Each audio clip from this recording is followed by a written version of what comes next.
You are listening to the Julie Parker Practice Success Podcast, where you discover management insights and strategies for your successful dental practice. There are also interviews with key people in the industry who have advice and services to help you and your team achieve great success.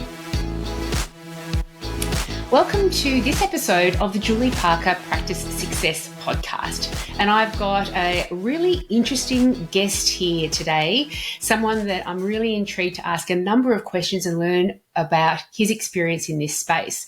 It is Craig Keegan of M&A Profits. You are the founder. Craig, welcome. Thank you so much, Julie. Great to be here amongst you and your audience. Lovely. I'm really looking forward to this. Yeah, it's going to be fun. And M&A Profits is mergers and acquisitions profit. So tell us a little bit about what you do, very briefly, how you got into that field. Well, like everything else in your life, sometimes you just fall into it. Things are presented to you. So about 25 years ago, I was working in IT, and the business that I was working for got acquired, and I started to merge businesses together from around the world. And yeah, it was good fun. Lots of different things happening and quite adventurous, being able to deal with all these people and deal with all these issues and understand who people are and try and put them all together, make that culture fit, as well as back then I was working in IT, so make the IT fit as well. From an outsider looking in, it's an area that I feel like, oh my God, it's so fraught with potential issues. And as you say, you're dealing with a lot of different personalities as well.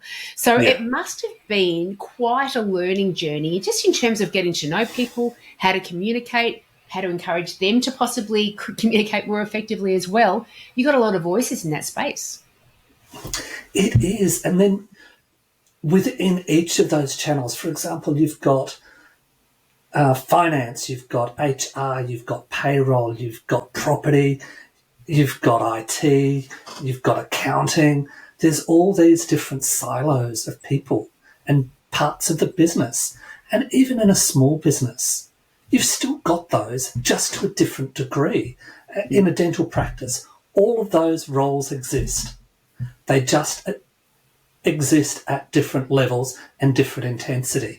So yes, you'll be talking with someone and they will have multiple hats on, and being able to understand their priorities, their concerns, and what they're trying to achieve, because they're all responsible to their boss as well as to their clients.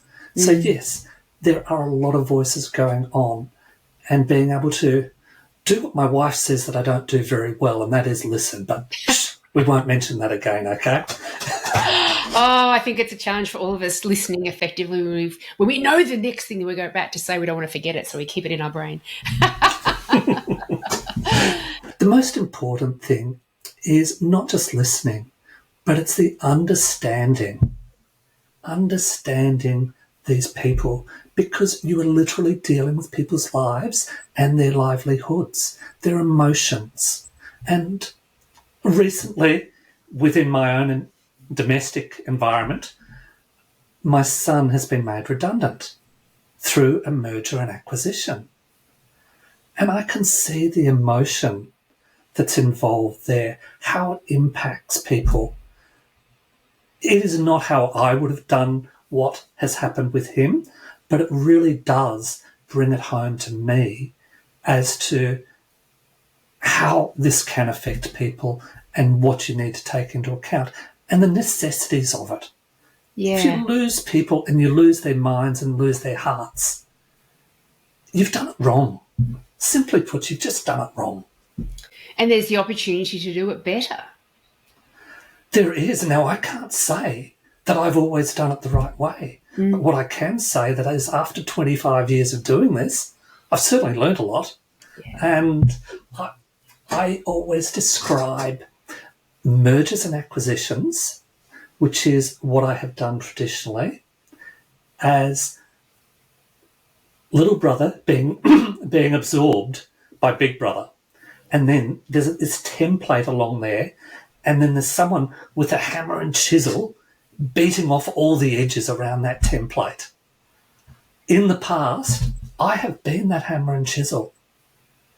And I look back at it now and I think, oh, the injustices, the things that I've done wrong, because I was of a belief that that was the only way.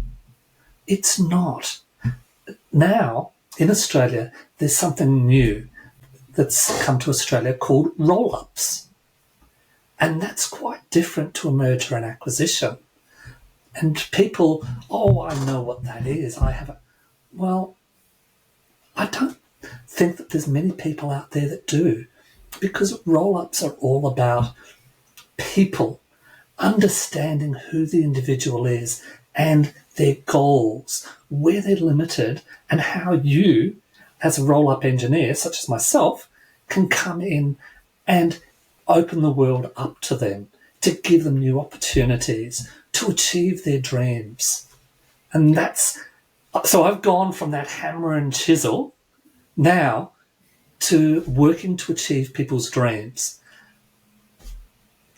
So yes, I'm thrilled by that, and I really enjoy that difference now. I would never go back to the hammer and chisel again. Yeah, it's been quite an evolution, but this is why I was in a meeting just the other day, and there was a woman in this meeting from America, and she said, "Oh, I'm 60 years old now, so of course I've got ageism against me." I'm like, "What are you talking about? I would take your advice over a 20-year-old any day of the week." And so this is why, because we do go through these evolutionary journeys, we do develop very keen insights because of the mistakes that we've made, because we reflect back and say, how could that have achieved a better result for all involved? And so I love that you have been open to that evolution journey too, because sometimes we have people that just keep banging their head against the wall, doing it the same way over and over again, and don't take that time to sit back and reflect. So for the mergers and acquisitions and roll-ups, why don't you explain the difference between them? From my understanding, a merger or acquisition could be more, you're taking over one practice, or you're merging a couple or three practices, where a roll-up is really quite a different thing. We're talking about a number of different entities coming together. So tell us a little bit more about that. It is. So we'll go with what people believe they know, and that's the merger and acquisition. As I said, it's Big Brother taking over Little Brother and absorbing them in and making them work within that environment. And Big Brother knows best. They have all the best knowledge, they have all the best experience, and they don't bother to go and look for the gold nuggets in what they're absorbing into their business, to say, oh, maybe we haven't got the best experience here. Maybe someone else is doing something better than us. Maybe we can learn from them. So to me, that's what a merger and acquisition has been like. And I've been involved where Bega Cheese, where I've done jobs there, and I described to them as a steam train going down a hill with a brick wall at the end and no brakes. So that's pretty horrific description, but that's what I described that particular project as. Whereas a roll-up is quite personal. How I describe that is giving people, it's all people-based, giving people the opportunity to be their best and to achieve their best. Now, from a founder's perspective this is a dental podcast after all, so we'll be very specific here.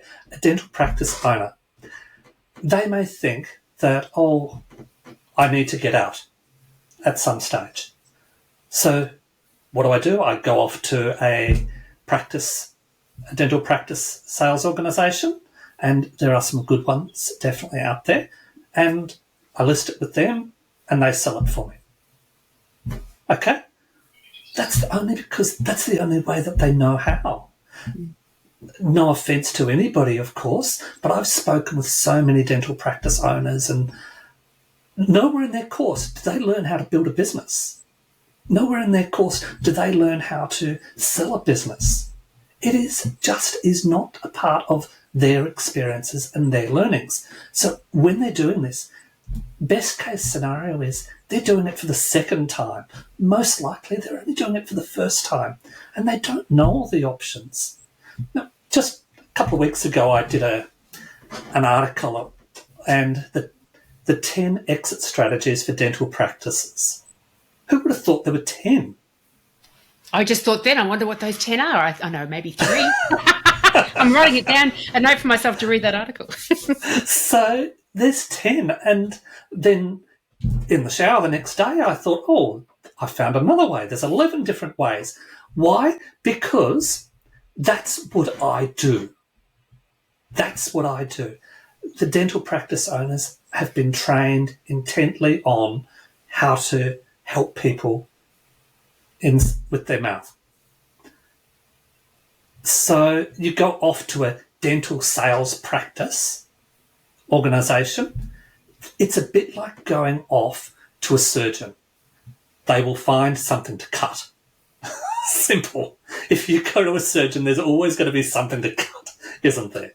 Yes. So if you go off to a dental sales practice, they will sell your practice because that's what they're really good at. But it may not be the best thing for you. It may not be the best thing for your staff. So back to the roll-ups. It was important to get that part out. But back to the roll-ups. How is that different? Well, with a roll-up, you can actually sell your practice 2, 3, even 4 times and get paid for your practice 2, 3, and 4 times. What? That sounds fantastic. How do you do that? Did anybody teach you that at dental school? No. Well, with a roll-up, what you do is you bring in, say, 10, 15 different practices to work under the same umbrella. Now, we have to take another step back. I'm jumping ahead again. What do dental practice owners like to do? Well, and notice I'm asking that question because each dental practice owner may like to do something different. They don't all like sticking things in people's mouths. Some of them are a bit bored with that and have decided to move on. They're a little bit adventurous now. They've enjoyed doing the admin and building their practice and doing the marketing and that sort of stuff. That's taken a bit of a fancy to them. Okay, well, great. So when you bring on a business, such a practice, we want the people to stay. We want everybody to stay. But that dentist may not want to stay because he doesn't want to put things in people's mouths anymore. I know I'm being a little crude there, but you get the basic idea. You get the basic idea. So, they may want to move on. Fantastic. Did you know that we've got 5 other practices in the area as well? Would you like to manage all of those? Would that be of interest to you? Yeah, but I've already been managing 3 practices myself. I can do 5. It's no different to what I'm already doing. Oh, okay, fine. Well, would you like to manage the entire state? Would that be of interest to you? What I'm trying to demonstrate there is there are opportunities. And even the practice manager, what can a practice manager do? They're in one role. Where is their career progression? They're stuck. Do they want to be just that one site and that one role? Terrific. That's what we want. We want you to stay on and we want you to be the best you can be at that. But you're bored with that? You want something more? Excellent. What about looking after a group of practices and being the guide for the other practice managers there? Showing best practice. Ooh, that's a double whammy, isn't it?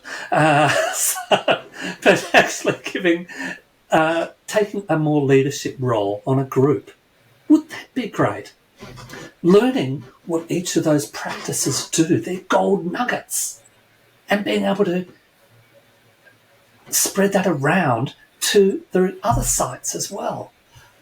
If you are a dental assistant, as an example, would it be beneficial for you to gain experience at other sites as well? Would that be good? Would that keep your interest? What I'm trying to demonstrate here is with Rollups, there are opportunities. You've got to understand each of the individuals within each practice as to what their dreams and ambitions are. Now, back to the umbrella, because I want to get back to how do you sell two or three times and get paid the same amount as what you got paid the first time? That's just incredible. So that umbrella is putting the right people in the right place to take care of some of that administration, making your practice get all the right numbers, allowing people to do what they want to do what they're passionate about. Oh, and you might have noticed I'm a little bit passionate as well. Sorry about that. So that's what that umbrella is about. Now, from the practice owner's position, my father owned this and I now run it and I don't want to lose the name on the front door. Okay, that's fine too. Remember, we're here to build your business.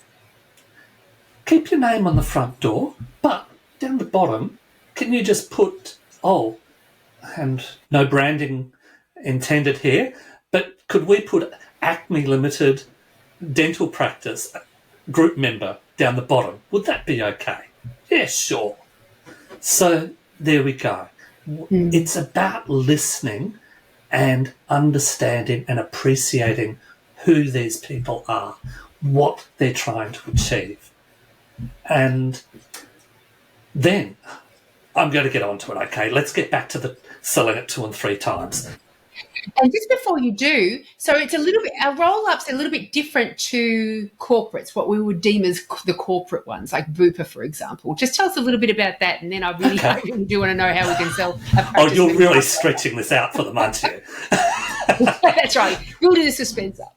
I was all ready to get out there and release it now. Okay. So how is it different from the corporate? Well, I think I just demonstrated. Remember the little sign out the front? We just put a little bit down the bottom, Acme Limited, I think I used as the example. That is the corporate branding. How is it different from the corporate? It's still being run by you. It's still being run. Well, that's if you wanted to do it that way, by the way. If you didn't, well, then we can make other arrangements. But if you want to run it, then it's still being run by you. The biggest lie I think you can ever make in any acquisition is everything is going to be the same. There will be no changes. That's a big fat lie. Yeah. Of course there's going to be changes. Yeah. So let's put that out there. If anybody's under the misconception that it's all going to be the same, it's not. So I hope I have got that out of the way. And how it changes can be quite varied depending on the individual business and how they want it to change and the state that they're in as well. For example, I was talking with a dental practice owner in Canberra a couple of days ago, and he said, so how would you generate more income for a business like this? And I'm not going to tell you, okay? So you're going to have to be held in suspense here. But what I am going to say is I went 1 way, 2 ways, 3 ways, 4 ways, and I gave him 4 examples of how you would improve a dental practice income source. If you want to know those ways, talk to Julie and maybe we can discuss that another time, but not today. When you're speaking about a different income source than just the patient payments. Correct, yes. Yeah. I'm sure a lot of people will be interested in that, yeah. Just with what you already got within the practice, just different ways of bringing more income in. Because your numbers have got to be right. For example, when I go out to acquire a dental practice, First thing I do is look at the numbers. And if they don't fit what is known as my buy box, then it just doesn't fit. It's not going to work. Now, I am developing a different way of doing that as well, where we can put them into an incubator and build those numbers up so that they can then come on board so that they can be sold 2 and 3 times. But they may not be ready today. And you won't get that in any corporate environment. This is not about... It's about getting the right numbers. It's about making the businesses better. It's about giving people opportunities. That's how it is different from a corporate one. Because if you're a corporate one, you've already had a previous Craig come in and use the hammer and chisel and force you into a mould. Yep. That is not the objective here. The objective is about getting the right numbers and putting you in a position where your business can be sold 2 and 3 times. Well, let's get into that now. That's what we are aimed at, because we want to achieve people's dreams. Yeah. Be they employees, be they founders, be they practice holders. And sometimes, well, I'm going to give you one of the 10 exit strategies right now, okay?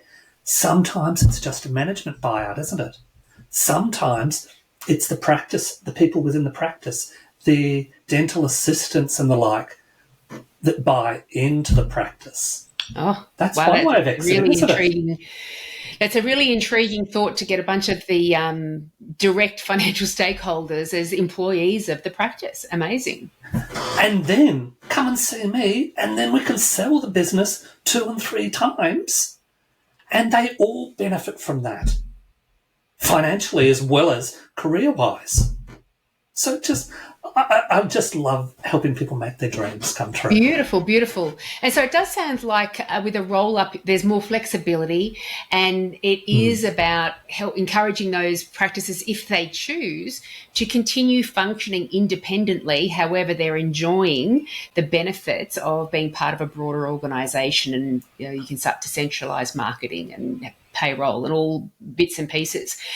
But the thought of reselling your practice over and again is so intriguing, obviously. Okay. So, thank you everybody for coming along. We will get back to this next week. No, I won't do that to you. Julie's been mean enough already. Okay. So, small companies, small businesses are not worth as much as bigger companies and bigger businesses. That would be fair, yes? So if you've got 5 practices, they would have an inherent value greater than a single practice. It's not going to be 5 times. It's most likely going to be 10 or 12 times the value of a single practice. If you've got 15 practices put together, then it's worth even more on a per practice basis than 5 practice unit. Okay. Sorry for going through the basics, but we all know where we're going now. Okay. So with a roll-up, what happens is that practices are brought together, and then private equity firms, they have money for a 6-year period. So what happens is investors put money into a private equity and they expect to get a great return out in 6 years' time. So the private equity company has to go and buy a business, develop a business, sell the business within that 6-year time frame, which is pretty quick, so that they can return the money and the profits to their investors. They don't have a choice. They have to get that money back, so they have to sell it within that period of time. That gives us an opportunity in that we know that they are going to sell. Now, they're not going to sell for a loss. These people are professionals. They're going to sell it for a profit. Who do they sell it to? Let's go back. Okay. First step. You sell your business to a roll-up person like myself. You might sell, say, 70% of your business. Keep 30% and then run it.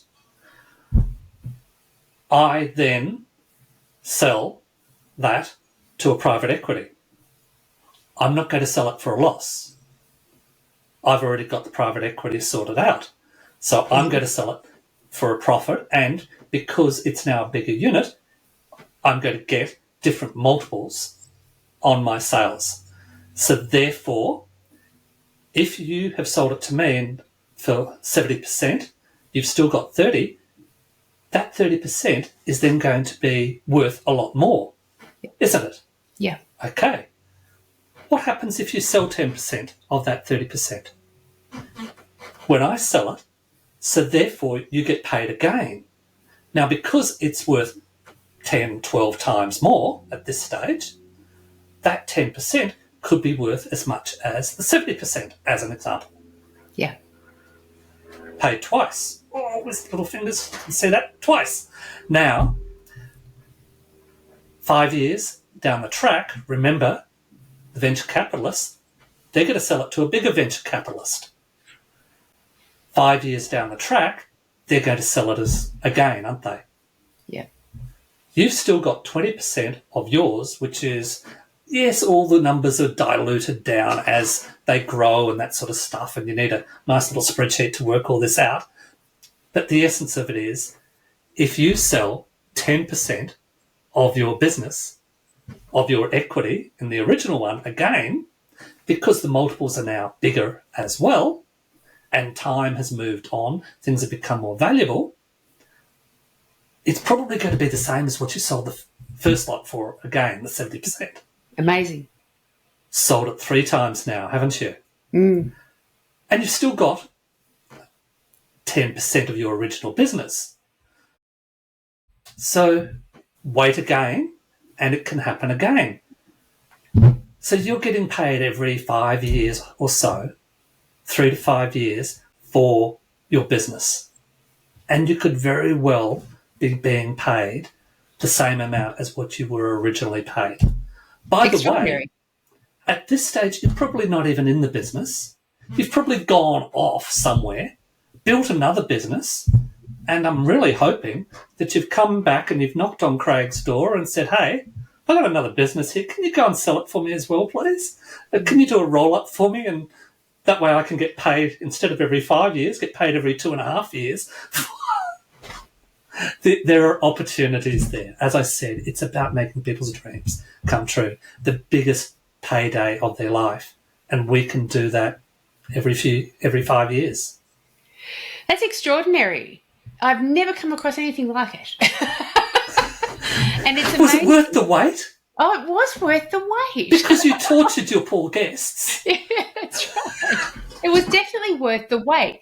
And so are there existing roll-up entities that you have got access to that a practice would contact you and you say, oh, choose one of these ones? Or are you the one at the head of the roll-ups as well?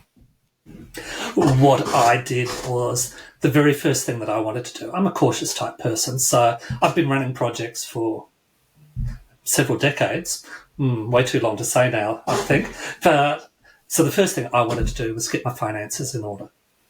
So I went off to my financier and I said, hey, this is what I'm doing. What are you interested in giving me money for? And they said, health. I said, oh, okay. What about dental? I said, yeah, we'll give you money for that. Excellent. And if a financier is going to give you money for a specific category, then they've done all their due diligence. They've got so much more resources. So that's a good starting point. Then I went off to my friendly neighbourhood private equity company and I said to them, hey, what are you interested in buying? They said, health. I said, nice. By the way, it wasn't the first one. I had to go to a couple. Short story. So I said, okay, dental. They said, yes. Excellent. Just happens, got the finances in order, got the buyer in order, and what I'm really good at is making things work in the middle. I'm really good at integration and bringing things on board, and so I'm literally the person in the middle making it all happen. So where do I fit? I don't want to be the CEO of a dental company. That isn't really, I'm not equipped for that. That's why I'm looking for the right dental practice owner who is looking to expand their horizon and take that role on board. Again, I'm all about building people and building opportunities, because being a CEO of a dental company, someone said to me the other day, so how did you get into the dental world? Well, I just told you. That's how I got in there. I'm not a dental expert. What I am really good at is making things work, putting things together, finding opportunities. And that's what I do. You know, it's interesting. One of the thoughts that have come to my mind is usually you would have a dentist interested in selling their practice because they want to get rid of their overheads and the management responsibilities and all the things. But this kind of environment, this kind of roll-up experience that you're talking about, setup that you're talking about, I know of, over the years, maybe 4 dentists that for whatever reason, physically they can't be a dentist anymore. They want to be, but one had a stroke, somebody else damaged their hand very badly, et cetera, et cetera. And so this is where they can maintain their position in the dental profession, but just not being the hands-on dentist as well. So I imagine there's a bunch of different reasons why people would find this a very appealing offer.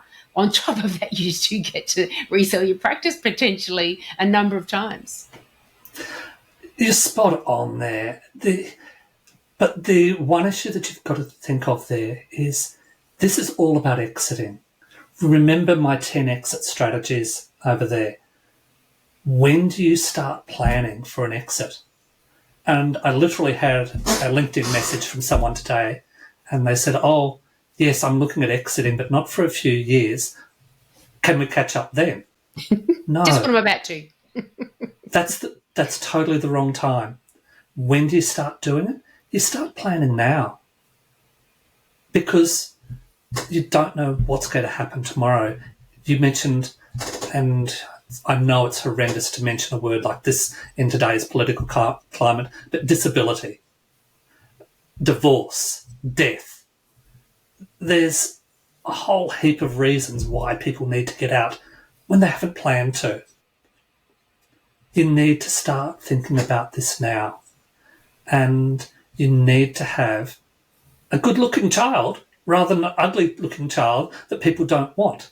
Because I regret to say, and I'll read out 2 of my exit strategies over here: shut down and walk away. That's horrible. Distressed or fire sale. Again, shocking. We don't want that for anyone. I don't care if anybody comes out of this session and they don't do a roll-up or whatever. I don't care about that. But please work out your exit strategy today. Start planning that today. Whatever it may be, you need, for the sake of your staff, for the sake of your patients and your clients, you need to start working on your exit plan. Don't plan to exit in 2 to 3 years. You need to be planning to exit tomorrow. If you don't do it for 2 or 3 years, fantastic. But have an exit plan and make your family secure, make your business and your staff secure in that way. Yeah. It's interesting. Wow, we've gone from laughs down to a bit of a low there. Can you bring it back up for us, please, Jill? Well, I'm not just yet, because I have another sad story. I recently had conversations with somebody who the husband and father was the dentist, and wife and children died suddenly, and would not have had exit plan strategies in their mind at all, only in their 40s. And It was such a shock for everyone involved. They just shut the practice doors down and said, and the wife had to get over everything to be able to then go down the path of selling it. Of course, by then the patients had dispersed and gone elsewhere. That's And, right. you know, I talk about with my clients all the time, the importance of having a vision of what the practice is going to look like in the 5-10 years down the track. Then you know what the ultimate goal you're working towards, and we can then create a plan to actually eventually get there. But this has to be part of it because we don't know what's going to happen in the future. And you may not be the one that's in charge of it. And you do want to be able to leave your family as well off as you possibly can. So even from that perspective, I think it is, no matter what age you are in your dental practice ownership journey, it's absolutely worthwhile investigating into this and just figuring out which one could possibly work well, and let me involve, you know, family and advisors and accountant in this process. So God forbid anything happened, we can actually still make the most financially in very difficult times. Agreed. Now, I'm going to focus a little bit back on me for a change because, of course, Please. It's all about me. My issue with that is people's experience and knowledge. Look at you, 155 episodes of your podcast. That's incredible that you've done that. And the topics that you've covered are just extraordinary. Have you ever covered a topic like this before? No, not this trauma.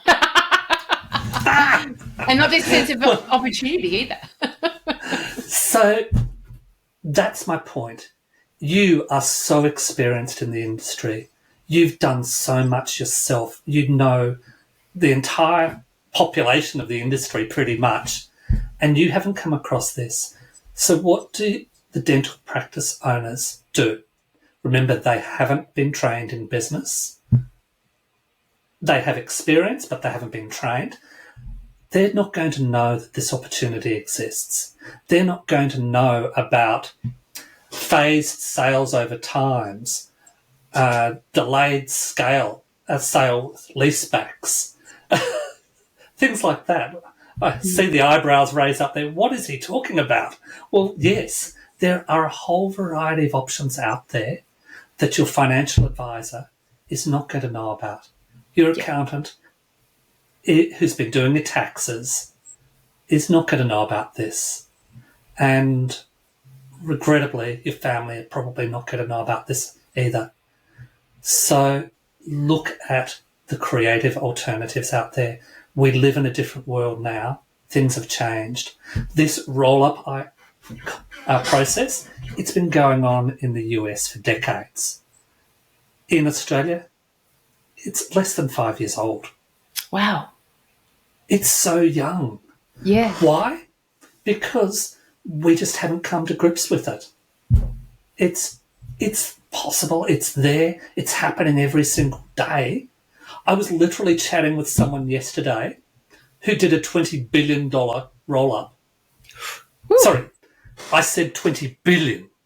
I can't do the little finger because I need two for that sort of number.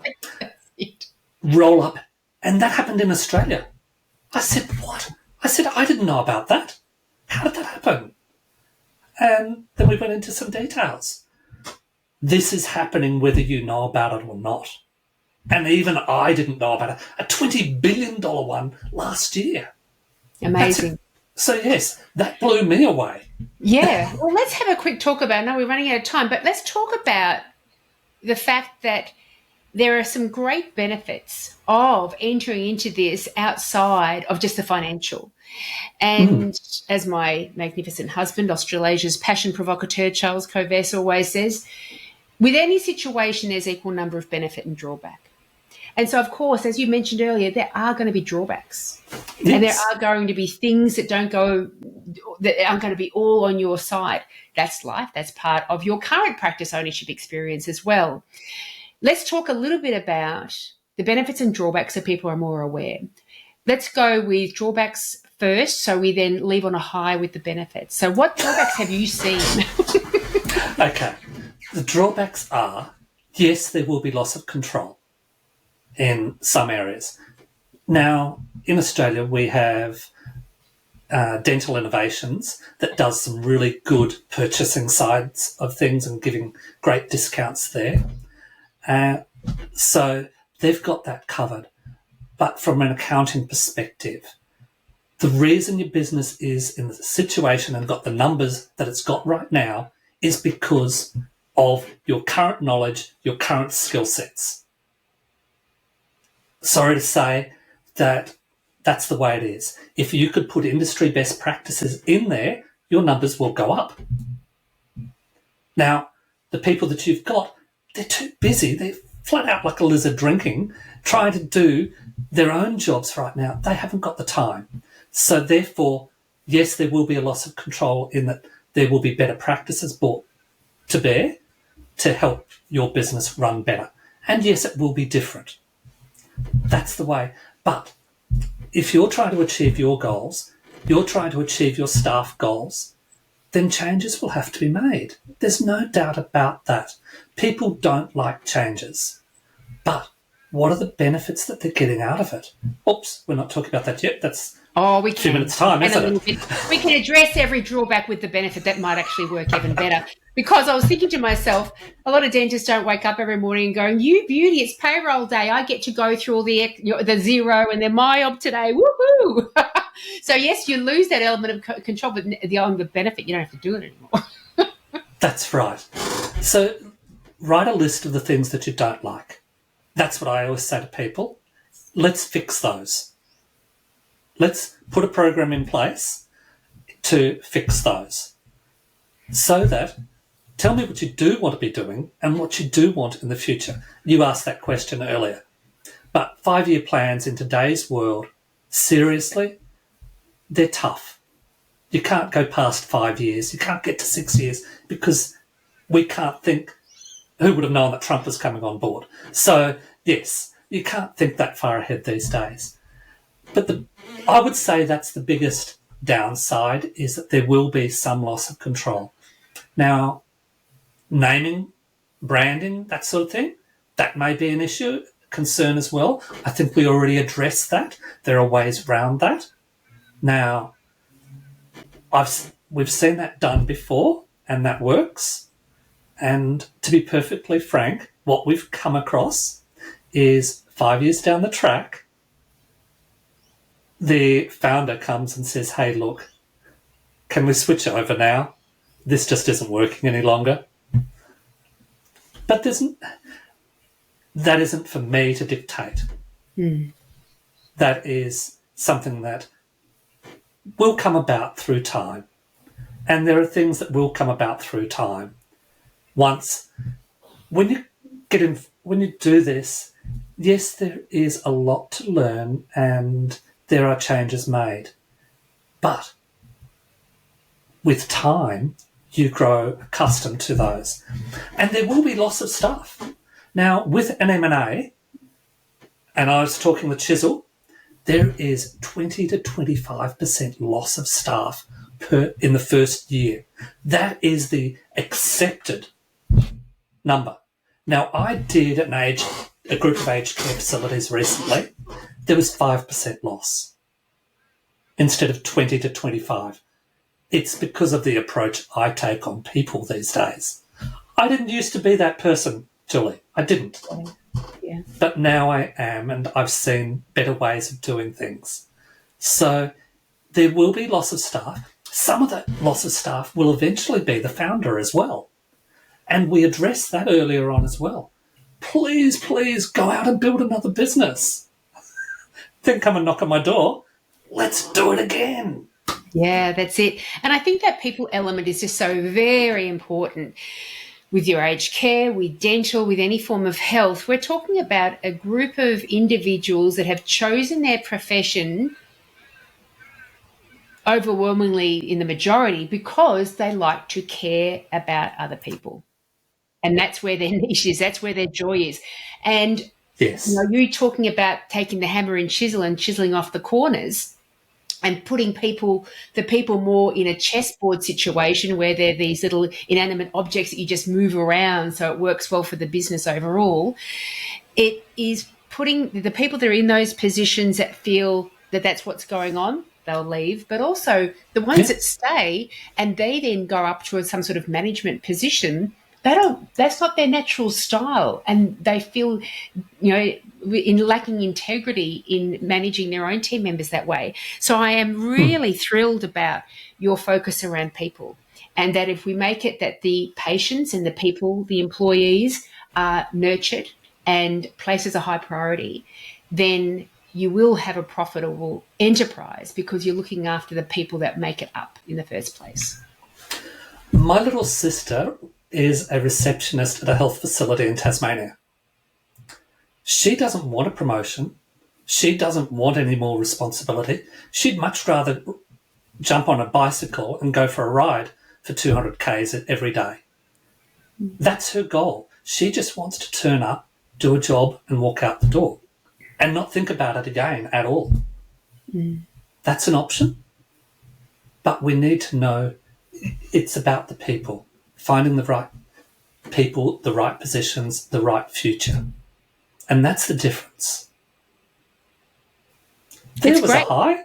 We got to a high at last. We got to a high. Absolutely. It's magnificent. And Amina, my business buddy, and I, over this past year, we've been doing more work around what really truly drives us as human beings. We know, that the things that generally drive us all, but we fell into dentistry, as a lot of dental auxiliaries do, especially back in my day when you were booted out of school early. You could become a hairdresser or a secretary. But I knew a friend who became a dental nurse who didn't require any qualifications or schooling. So that's how I fell into it. Amina was much the same. And we had this very intense session, and included meditation and all sorts of things by an absolute superstar. And what it came down to, because we kept giving these surface level answers of why do you do what you do? Why are you enthusiastic and things? And we got down to this core thing. It wasn't the dental aspect that intrigued us, really. It was that we were able to be placed in a position where we could contribute and have an enormous impact on the people, the team members and patients around us. And from that activity, we got enormous job satisfaction and fulfillment. And it was so eye-opening because sometimes we try to get people excited about building better smiles and, all the things, which has its own value. But when we're talking about these health-related services, it really, you're in a unique position where you can have an extraordinary impact on another human being who needs you, who is vulnerable, who, if it were not for you, may have a terrible experience. And the enormous satisfaction that you get from that and fulfillment that you get from that is so worthy. And I think that's driving a lot of people in the industry. Sorry, are you describing my job? That's it. Wonderful. Because I think you just covered it really, didn't you? And it's quite possibly, maybe God made us all in this way that we were supposed to get that sense of satisfaction from helping each other, because that's how we survive. We need to get that kickback in order for us to continue on with that. So I think it might be just all part of ourselves. I didn't used to be that way, Julie. That wasn't who I was. I was goal-oriented. I was focused on achievements. So that was a different version of me. Yeah. Well, you've certainly got the right approach, and the journey helps us develop these insights. If there are dental practice owners out there that are intrigued about this glorious opportunity that is open to them, what is their best next step? I'm on LinkedIn. Send me a message there, and pretty easy to find, Craig Keegan, and look me up there, pretty easy to find. Let's have a chat. We can do it virtually. I'm dealing with people all the way around Australia and even overseas. So, yes, let's have a chat, see what your options are. But most of all, please, figure out your exit. If you get anything out of this, just figure out your exit. Don't leave your people that rely on you in the lurch. Nice. Nicely said. Nicely said. I'll make sure that your link to your LinkedIn and website are in the show notes, of course. And I do encourage people to reach out. This is an area that, you can easily leave it too late to consider these things, and you'll only benefit if you start to look into this now. So thank you so much, Craig. You've been fantastic. You're most welcome. Thank you, Julie, for having me. See you next time. Bye. If you enjoyed this podcast, then I encourage you to head over to Amina and my website, dentalbusinessmastery.com.au. You will find all the information that you need if you would like to gain our assistance in helping you and your team achieve great success. Thanks so much for listening.